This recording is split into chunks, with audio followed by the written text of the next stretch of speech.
It looks like more people are going to be allowed to be headed back to the racetrack as Pocono Speedway has announced they're allowing 50% capacity for their upcoming Pocono doubleheaders. More conversation on the number of placements is continuing to take place, and NASCAR has found a new way to test people for COVID-19. What's going on, guys? It's Daniel, and welcome back to our video. We got quite a few NASCAR stories discussed here today on the channel. Let's go ahead and just jump straight to it. We're going to go ahead and start with all the sponsor announcements that are taking place over the last 24 hours. Let's just jump straight into those sponsorship stories.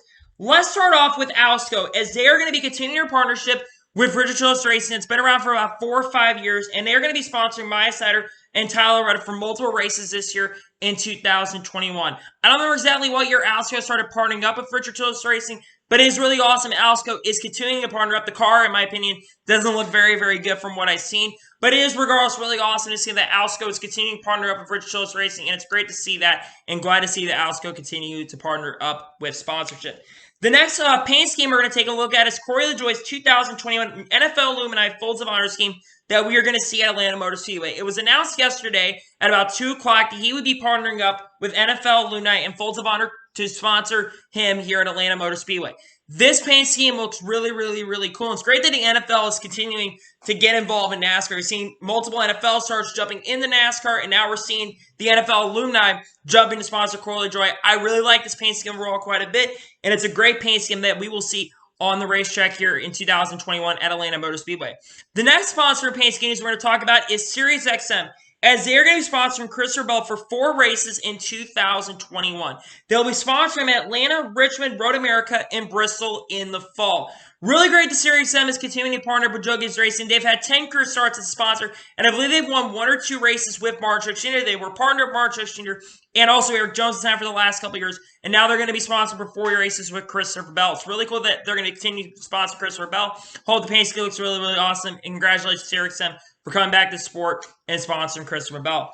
The next paint scheme sponsor news we're going to talk about is Shane Golovic, as he has a new paint scheme that we will be seeing at Bristol Dirt. He has a NOS Energy and Elk Grove 4 scheme that, like I said, we are going to see at Bristol Dirt. This paint scheme, in my opinion, looks really, really, really awesome. I love the colors a lot, and it's great that NOS Energy is continuing to partner up. They're also sponsoring Chris Wyndham for the race, and also I think they're also going to be sponsoring Ricky Stenhouse Jr., and great to see that NOS is continuing to branch out and sponsor their teams. Great news here, and I'm glad to see this paint scheme. It looks really, really nice in my honest opinion. The next sponsor in paint scheme news we're going to go ahead and talk about is Tubi, as they're going to be sponsoring Chip Ganassi Racing in 2021 for 2 races. The first one is Roush Fenway, as they're going to be sponsoring him this weekend at Atlanta Motor Speedway, and then later this year at Richmond in the spring, they are going to be sponsoring Kurt Busch. They'll be sponsored for 2 races in 2021.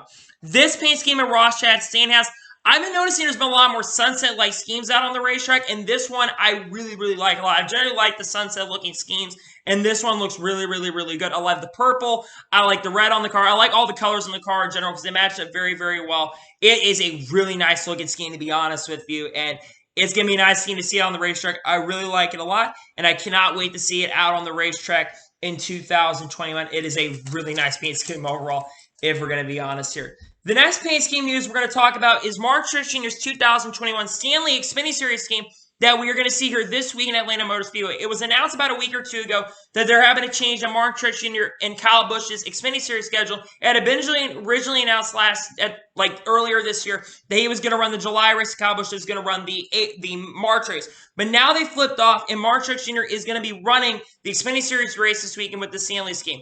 I've always generally been a fan of the Stanley schemes. I think they always look really, really cool, and this one is no exception. Mark Truex Jr. will probably be very, very competitive. It's been a while since Mark Truex Jr. has raced in the NASCAR Xfinity Series. The last time he raced is in 2010, so it's been a very, very long time. But it's awesome seeing Mark Truex Jr. back. I also really do like this paint scheme quite a bit.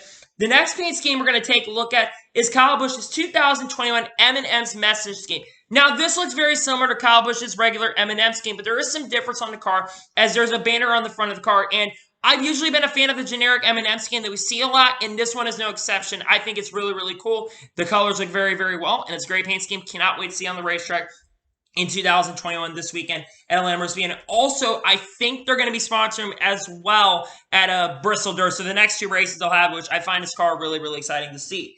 The next paint scheme we're going to take a look at is the Anthony Alfredo Georgia Peanut scheme, as they are going to be sponsoring Anthony Alfredo at Atlanta Motor Speedway. Great to see another sponsor continue working Anthony Alfredo, basically Fast Peanut now as we like to call it. But yeah, I like this paint scheme a lot. It looks really, really cool and great to see that Georgia Peanut is going to be sponsoring Anthony Alfredo and Atlanta Motor Speedway. And then the final paint scheme we're going to take a look at is Austin's 2021 ProTech scheme that we are going to see in the Cup Series on the number 33 car. I like this paint scheme a lot. I've generally been a fan of the ProTech schemes that Brad Keselowski's had and Austin Cindric has had in the NASCAR X Mini Series.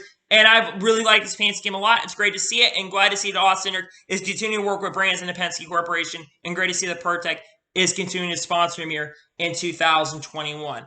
And now we're going to go ahead and jump onto all the other major stories that have been announced here over the last couple days. Let's go ahead and just jump straight into those. Let's start off with Grant Hutchins, as it is not confirmed at this time, but it is expected that Grant Hutchins is going to be the crew chief for Brad Keselowski at Atlanta Motor Speedway. Now, Grant Hutchins is an engineer, and the reason that Grant Hutchins is expected to be the crew chief this weekend for Brad Keselowski at Atlanta is because Jeremy Bowens, who is the crew chief, is expected to be suspended for one race here at Atlanta Motor Speedway because they had two missing runners. And if, like I said, if you have two missing runners, you are expected to lose your crew chief for one race, but it'll be expected to be back at Bristol Dirt. I don't think Grant Hutchins ever crew chief before, so I don't know how well he's going to do. Again, he's engineered some pretty fast cars. Brad Keselowski's arguably been the fastest and most consistent driver in 2021, and this might affect him overall, but hopefully Grant Hutchins can step it up to play because he's been chosen, and usually when they choose crew chiefs, they generally like them a lot, so really great that Grant Hutchins is going to get an opportunity. Hope he can do very well, and maybe in the future he can become a crew chief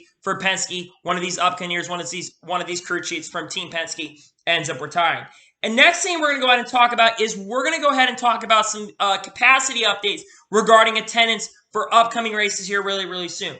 Let's start off with some that are not confirmed at this time, but some that we might likely be able to see. Let's start off with Martinsville, as Clay Campbell, the president of Martinsville, basically said they are very confident that they are going to have 30% capacity for their upcoming race at Martinsville in April. Now, they will either have 1,000 fans or 30% capacity at the racetracks, but like I said, they're very, very confident. Now, they have till April 1st to decide if they are going to have 1,000 fans or 30% capacity. I would assume that with the way things are going right now with COVID-19 and that continues to track down on the number of infections that are going up, I think it is very, very likely that we will see 30% capacity in Martinsville, which is great because let's be honest with you, the second to last weekend of the year with 1,000 fans, it looked very, very, very plain. The racing was really, really good most of the weekend, except the Truck Series race, which was a wreck fest. But it would be a lot better to have 30% capacity because it would feel more, and NASCAR could do a really good job showing that. So hopefully there is able to be 30% capacity, but hope we continue to see that direction going forward. The next one we're going to talk about is Sonoma Raceway. As it was announced yesterday that Sonoma was going to, well, not Sonoma, California has gone from a purple tier to a red tier, which means that it is expected that these areas are going to have 25% capacity effective as of April 1st. Now, as of right now, it is currently only in-state visitors that would be allowed to go to Sonoma, but there's currently some work going on to have outside visitors from other states coming into Sonoma. Now, a few months ago, there was a lot of worries in regards to Sonoma if they were even going to have a race at all this year, and the Sonoma weekend was going to move to the West Coast or earlier in the year or move somewhere else across the country. But the fact that they're continuing to head in the right direction and we're starting to see things lifted in California and we continue to see the tiers go down in different colors is a great thing to see. So really great news overall. Hopefully Sonoma can have the number of attendance they're able to have. And yeah, there's some news on Sonoma right there. We do have one confirmation in regards, as it was announced yesterday that the Pennsylvania area is now allowed to have 50% capacity starting in April and is expected that it will have 50% capacity for the Pocono doubleheaders. Now, keep this in mind. The Pocono race is not until June. The Pocono doubleheader, as a matter of fact, is not until June, so it is not until later this year. So that's something very interesting to note. But this is really, really exciting news for the fans at Pocono because last year at Pocono, they didn't even have fans at all. So we really couldn't tell if this Pocono doubleheader was going to work at all or not. Remember last year, the Truck Series race got rain delayed to Sunday. So we had the triple header of the Cup Series, the Truck Series, and Xfinity Series. And I thought all three races were honestly pretty solid that day. And had a lot of wrecks as well happened in that single day. But you also didn't have any fans there, so this really didn't work out. I think, and remember, right before the pandemic, this race was sold out. So I expect a 50% capacity to definitely be up, which I think is really, really exciting here. The Pocono is going to 50% capacity. I'm really happy to see this. And I do expect a lot of racetracks to continue to head in that direction because it was announced a little bit ago that they were going to be 30% capacity, and now they're expected to have 50% capacity for the Pocono doubleheader. That is really, really exciting news, and great to hear that on the Pocono International Speedway front. This is really, really exciting news for sure. And now we're going to go ahead and jump on to the next story of today's episode, as we're going to talk about a confrontation that happened after the Phoenix Cup Series race between Kyle Busch and Roush Fenway. Kyle Busch, there wasn't any fighting or anything that took place, but there was definitely some arguing that you saw from the video, as it was shown on Race Hub, and it was shown from other sources like Door Bumper Clear Pockets, that Kyle Busch and Roush Fenway were not very happy with each other. Kyle Busch went up to have a confrontation and a conversation after the incident that happened at Phoenix. Now, if you were watching the Phoenix race, you saw that the final caution would come out in this race around 29 or 30 laps to go when Roush Fenway got into the back of Kyle Busch, and that would send Kyle Busch around. Now, in my opinion, it was nobody's fault. Kyle Busch got a little bit sideways, but also had Roush Fenway who got into the back of him when this incident happened. So, and Kyle Busch really was kind of struggling most of the day. Remember, also at this time, Roush Fenway was a lap down and Kyle Busch was a lap down as well. And Kyle Busch was a lap down because he had a penalty for an uncontrolled tire, and he almost did not get scored at the time. Let's remember that as well. But Kyle Busch had, like I said, a confrontation with Tim. He's not very happy. In my opinion, no one's at fault. I understand Kyle Busch's frustration because he wasn't having a great run to begin with. But hopefully that this is just a little confrontation. We've seen this before. We've seen some incidents take place and drivers not be very, very happy with those other race car drivers. But yeah, very interesting that Kyle Busch Roush Fenway were not very happy with each other. And hopefully things continue to work out and we don't see more going forward here really, really soon. And now we're going to go ahead and jump onto the next story of today's episode, as we're going to go ahead and talk about the Phoenix TV ratings from this past weekend. And to be honest with you, they are not really, really good at all. So, according to Adam Stern, the race here at Phoenix IndyCar 500 earned a 2.3 TV rating and 3.857 million viewers for Sunday's IndyCar 500, which this is lower than the Spring Phoenix race last year, 4.519 million viewers, but that was the fourth race and not on Selection Sunday for March Madness. It is actually going to be happening 2 days from now. The first 4 games will take place here on March 18th, so this upcoming Thursday. Last year's 5th race wasn't until May. Now, these ratings are not very good, and generally, other than the race at Las Vegas, the ratings have been down in double-digit numbers. And like I said, I have a lot of theories regarding why the TV ratings have been down for a lot of the races here in 2021.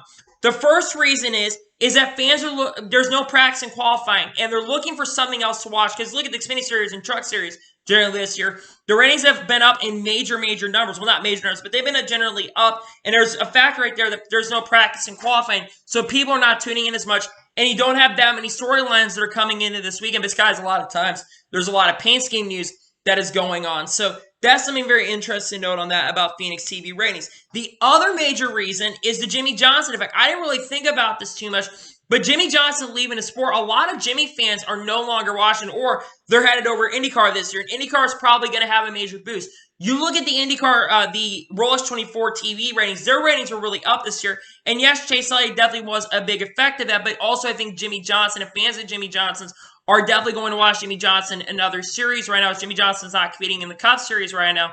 I think the fact that Jimmy Johnson is not competing in Cup, I think is a major reason why that is happening. I also do think that, the rain delay from the Daytona 500 again is another major reason why this case. And remember, race 5 last year, they came back from the pandemic in May. That's another reason right there. There was not any other sports that were really going on at the time. So that's why the Darlington race last year when we came back from the pandemic was up. But still, regardless, these ratings are not really that good, to be honest with you. And hopefully things can turn around, but I'm very, very unconfident that the number is going to go down. That being said, this sport is still getting talked about a lot. And apparently, from what I heard, there might have been an increase of 3% at the time when the race started, but apparently it dropped down because the race kind of got boring maybe. I thought the race was okay, to be honest with you, but the ratings were down. That's just my opinion on that. And yeah, those are interesting numbers from the Phoenix TV ratings. And now we're going to go ahead and jump on to the next story of today's episode, as we are going to talk about something very, very weird and very interesting. There's going to be COVID sniffing dogs. I'm not kidding with you either. According to Bob Pockers, NASCAR is going to be using COVID sniffing dogs at the garage entrance at Atlanta Motor Speedway. Now, everyone who goes into the garage will be checked. NASCAR says the use of dogs is as effective as a PCR test. Now, apparently, these COVID sniffing dogs are supposed to go up and sniff your ass to see if you have COVID or not. First of all, I don't know what COVID smells like, so it's very interesting that these dogs know apparently what is COVID and what is not COVID, if someone has COVID or not. That's definitely really something I found really, really interesting, that they're using COVID sniffing dogs of all things. NASCAR definitely finding new ways to be inventive and be creative. I'll give NASCAR a lot of props that they're being very, very creative when it comes to this. And it's definitely really interesting that they're using COVID sniffing dogs to determine if someone has COVID or not instead of a PCR test or tests in general. So, yeah, definitely found that really interesting that they're going to use COVID sniffing dogs to determine if someone has COVID-19 or not. And I hope that this is really, really effective. I don't know if the drivers are still allowed back in the garages. So I know that NASCAR is looking at this as a way, once we get back, to basically being ready to go and get everything opened up in the field. I think they're testing this as well here at Atlanta to see if they are ready to go and see how it will be at Atlanta Motor Speedway. So actually, when we get back and fans come back, because I've been hearing that there's a chance that this summer we could be seeing fans back into the infield and infield access being opened up once again. So that's a big thing why they're doing this here at Atlanta Motor Speedway. And now we're going to go ahead and jump on to the next story of today's episode. As was announced last night, that Mike Marlar is going to be attempting to make his NASCAR Cup Series debut for MBM Motorsports Business Management for the Bristol Dirt Cup Series race, attempting to qualify in the number 66 car. And he is also going to be going to Hill Motorsports for the Truck Series race in the number 56 truck in the NASCAR Truck Series event.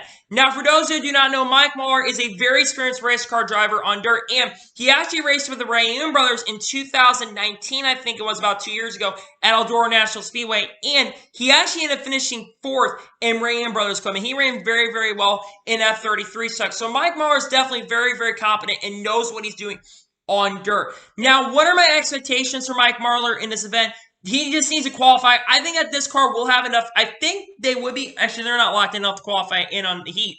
But I think Mike Marlar is going to show a lot of speed, especially in practice. And I think that this car, if it is able to make its way in, because, like I said, this car does not have a charter, so this car is not locked into the event right now. But if Mike Marlar can perform very well, I think he will honestly have a very good shot of potentially maybe even getting a top 20 or top 25 in this event. Because I think ball equipment is definitely going to be a major, major factor to see how good you are or not. I actually also do think that you're going to have to perform very well, and I think that talent is going to be a major key. And I think the guys that are better on dirt are generally going to perform a lot better than the guys that are not generally really good on dirt. So that's something I find really, really interesting. But yeah, really cool to see Mike Marlar is going to be attempting to make it, and hopefully he can make it in the event, because I would like to see another dirt ringer. We've seen quite a few dirt ringers that haven't announced at this time that are going to be running the Bristol Dirt Cup Series event. You have Shane Golobic, who's a lot of dirt experience and World of Outlaw experience. You have Chris Wyndham, who's a champion, who's one of the only 7 or 8 Triple Crown winners. You have a lot of dirt guys that are coming out. I do expect, as we continue to see more entry lists come out, I do expect that we are going to see a lot of people attempting to qualify. And I actually think that we might see more race car drivers attempting to qualify for some new organizations coming up, and we may see them race really, really soon. But yeah, really awesome that Mike Marlar is going to be attending his Cup Series debut, and hope he's able to make it in on speed, because it'd be really, really cool to see another dirt ringer get into the event. And now we're going to jump on to the final story of today's episode as the continuation of number placement talk. Now, we've been talking about number placements for quite some time. You already know my opinion on that, and I'll continue to stress my opinion on this here very, very soon. But according to Adam Stern, NASCAR and teams are continuing to analyze the prospective idea of moving car numbers from the center of the door as soon as next season. So they're looking at this as early as 2022. In addition to that, looking into where the number would be best placed in the sponsor value and how any move would affect team value. I have stressed this enough once again. I am not a fan of idea of moving the number places on the cars. The number places on the cars has something that's one of the only traditional things that has been around. There's only 2 major traditional things have really been around since the beginning. The track Martinsville Speedway and the number placements on the cars. And to me, I just don't like the idea of moving it because of sponsor issues. Just placing your sponsor on a car is not enough anymore, in my honest opinion. You have to, sponsor activation is a major, major key thing. And just putting your number sponsor placement on the car, in my honest opinion, is not going to be enough to bring new sponsors into the sport.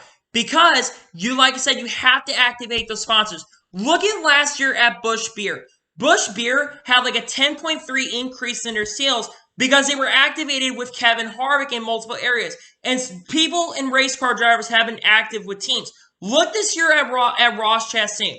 Ross Chastain this year went to McDonald's during the Daytona 500 rain delay, and he gave them $58,000 in sales because he has sponsorship with McDonald's. While that is not much in the grand scheme of things, the fact that people saw that Ross Chastain was McDonald's, they were like, hey, I see my favorite driver getting active with the sponsor. I'm going to definitely want to try this out. Look at somebody else that Dale Jr. had with Diet Mountain Dew. And look at what Tony Stewart had, and Kyle Busch had with Toyota. Toyota gained a lot of sales. Remember those sales where Toyota back in 2008 was invested with remote control things back in 2008, that commercial? Remember that? That was huge with Toyota. And to me, drivers have to get activated with those sponsors. And you can't, remember that thing I mentioned about return on investment? That is a big, big thing right there. And a return on investment, you're not just going to get a big return on investment by placing your sponsor on the car. Mountain Dew did not leave the sponsor sport because they didn't see themselves on a race car. A lot of other sponsors too. They got in there because drivers were active with their sponsors. And to me, if you want to see an increase in sponsorship, and sponsors continue to say, drivers have to be active with their sponsors. We've been seeing that more this year here in 2021, but that has to continue to increase. And it is inevitable that it's going to happen here in 2022, probably next year with the next-gen car once that gets announced, because the next-gen car is not that far away for officially being revealed to the teams, because it's supposed to be out here in late summer, like the late spring here, so really, really soon they're going to be revealing the cars, and we're probably going to see this. But I'm just not a fan overall of the idea of a number placements idea, because it's not going to work very well for the sport, and you got to have a good return on investment, and to me, it doesn't make a lot of sense on that front. So I wish NASCAR would listen to fans, because it's the one thing that NASCAR has said that they really need to be not doing, and unfortunately, they just did it, and it's really, really unfortunate, and I just hope that they look really good, because I'm also afraid that teams are not going to do a very good job overall on the sponsorships. Yeah, that's my opinion on the number placements. And now we're jumping on to the final major story of this episode, because as I'm currently editing this video, something major just broke here today. Silverman of the BostonGlobe.com reported that LeBron James is to become a part owner of the Red Sox. Both he and Maverick Carter each joined Fenway Sports Group as partners, first and only black partners in FSG history. FSG also approved $750 million invested from Redbird Capital Partners, deal pending money approval. What this means is that by becoming a partner in FSG, the Los Angeles Lakers star will also become a part owner of the Red Sox, as well as FSG subsidiaries, including NESN, which is where they broadcast all the Boston areas and all those areas up there, the New England sports, Roush Fenway Racing, and Fenway Sports Management. He has become a part owner of the Fenway Group. Arguably one of the greatest NBA players of all time and the best player playing currently in the NBA right now. LeBron James is another basketball star that's getting involved in the sport. We have seen multiple NBA stars that have been getting involved in sport. Michael Jordan right now is invested in, a major team in 23XI Racing that is new in the sport with Denny Hamlin. You have Shaq that recently called up with Bubba, and they may be working on a project as well. We haven't heard much on details on that yet, but he called up Bubba Walls. You also have Pitbull that joined Trackhouse Racing to become a co-owner. And now the fact that LeBron James, one of the greatest NBA players of all time, is getting invested into the sport, and he's not sponsored, but he's becoming an official partner of Roush Fenway Racing. I think that I don't know how much this is going to help the team overall. I think he could really branch out Roush Fenway Racing's potential to grow in the sport, man. Roush Fenway Racing this year has shown at times that they've had speed. Look at Homestead earlier this year with Chris Buescher and Ryan Newman. Again, they've also made some moves in their organization as well, with Roush Fenway moving Jimmy Fenning back into the engineering area and working with, actually becoming the team partner, and he's been doing a really good job working with that team as well. And Roush has shown at times that they have had speed. So to me, this is a major move. Someone as big as LeBron James, who is a huge celebrity, someone who has as big of a platform as him, can branch NASCAR into major areas that we've never seen before. Just like Michael Jordan can be doing that and bring more diversity into the sport is something I have a lot of support for and a lot of respect as well. It is something I am generally really excited for to see, because the fact that a guy like LeBron James is coming into the sport and working with them. I don't know how involved he's going to be with the team. I would assume he's not going to be too involved with the team, but the fact that he's even getting involved with the Fenway Sports Group is really awesome to see, and I cannot wait to see what products they got going forward, and I'm really glad to hear this news, and yeah, great to hear this news overall. So, Anyway, that is going to be for today's NASCAR news story. I want to thank you guys for watching. Please like and subscribe to the channel, notifications so you get me notified when a video does go live on my channel. Follow me on Twitter, Facebook, Instagram, and support my page as well. Links description below for that. And comment your thoughts on today's video. What are your thoughts about LeBron James joining the Fenway Sports Group and becoming a part owner of that organization? Let me know in the comments below. And what are your thoughts about the number plates on the cars? Do you think NASCAR should be moving the number placements on the cars or not? Let me know in the comments below. And let me know your thoughts on all the other stories that have happened over the last couple of days. Let me know in the comments below. If you enjoyed today's video, make sure you like YouTube can recommend more of these great videos out to you guys. If you do that, I would greatly and truly appreciate it. Anyway, like I said, I want to thank you guys for watching today's video, and I'll see you guys next time. Take care, everybody.